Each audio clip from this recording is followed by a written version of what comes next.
Hi, welcome back. First of all, I guess that last video I posted, there's a big blank spot in it. It's all the work I did on the upper brace, welding it in. It's got some time lapse in it. I figured out how to use that, so I'm kind of annoyed that didn't go up right. But I'm getting a lot of hits, and nobody's commenting that, hey, you got a blank spot in your video. It's kind of funny to me. But I gotta see if I can recover some of the video, because I delete all my video off my phone after I upload it.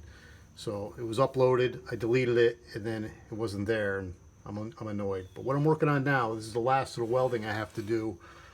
This is the replacement kick panel. This is the original. I want to keep this. See, these style lines and these louvers are unique, I think, to 59 and earlier. And a lot of people just take a blank piece of metal and put this over here, but I like to keep these lines and keep this as much as original as I can. So what I'm doing now, I've welded here and here, and I can get it flush. I'm just trying to figure out how to get this here done. And what I'm doing, I'm going to weld it. I got to hold it so it's flush with this, and then once it's flush, over here I have to work it in a little. I have to pound this down until it matches this upper line. So that's what I'm working on, and I'm gonna probably do that in time lapse, and we'll see how it comes out.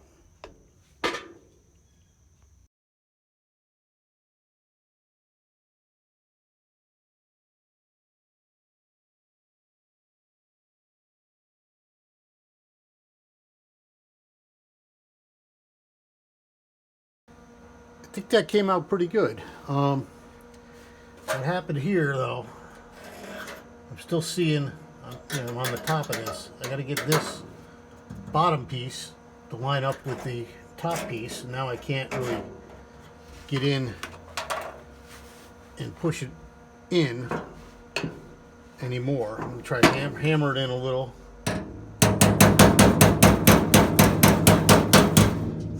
Maybe try pushing it out from the inside.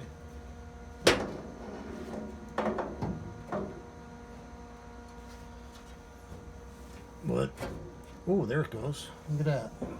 Just about there. If I hold that in the back, I gotta grind it a little bit more. It's kind of overlapping it. So I'm gonna do that on time lapse also.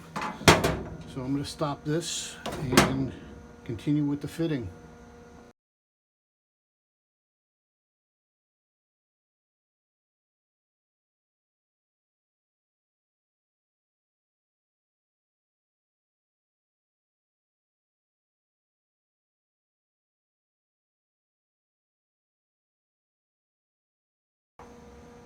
Okay, I've been grinding and hammering.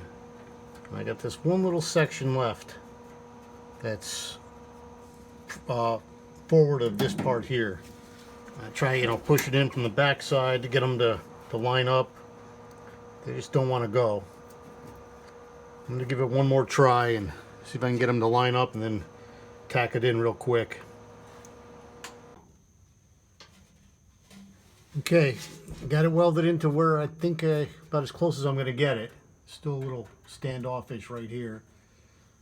But I got to grind all this down, and then I'll probably have to weld it again because I'm sure I missed a bunch of spots, including right here. Maybe I can hammer that some more too once I get these welds ground. So I'm going to either go to time lapse and get the grinder, or just grind it and come back.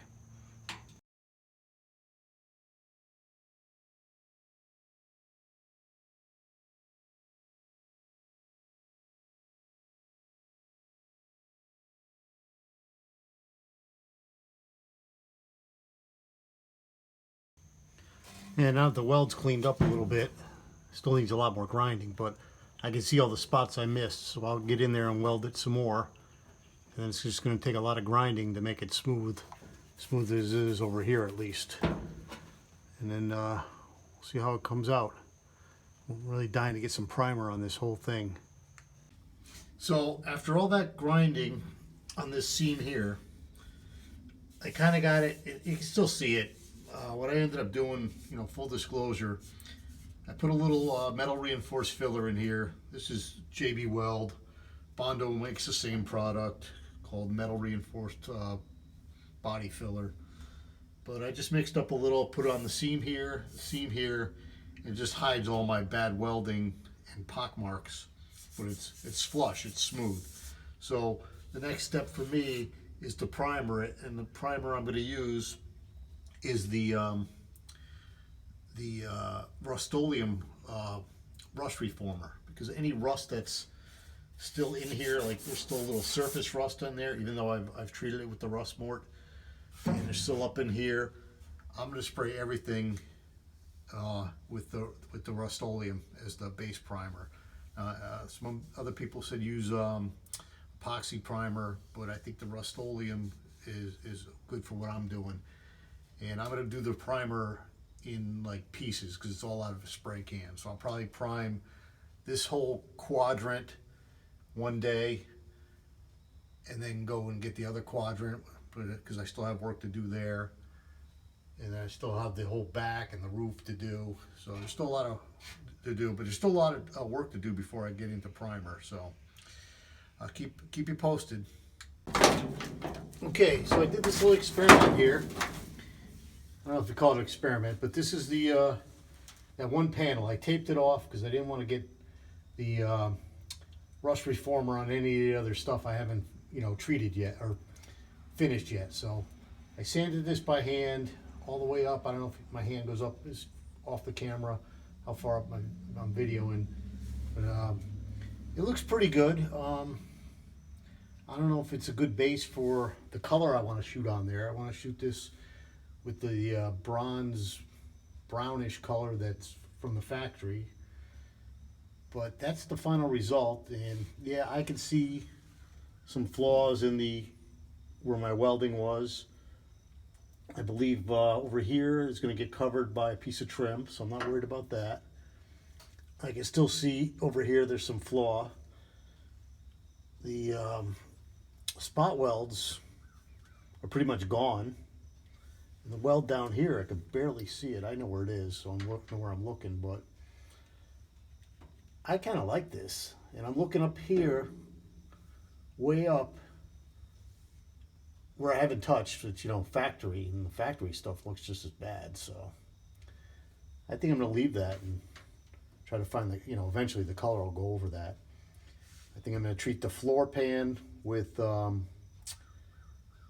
like a bed liner product all the way up to here with the firewall would be bed liner, and then above that and the dashboard and the kick panels will be brown, as well as the seat pan and behind the seat.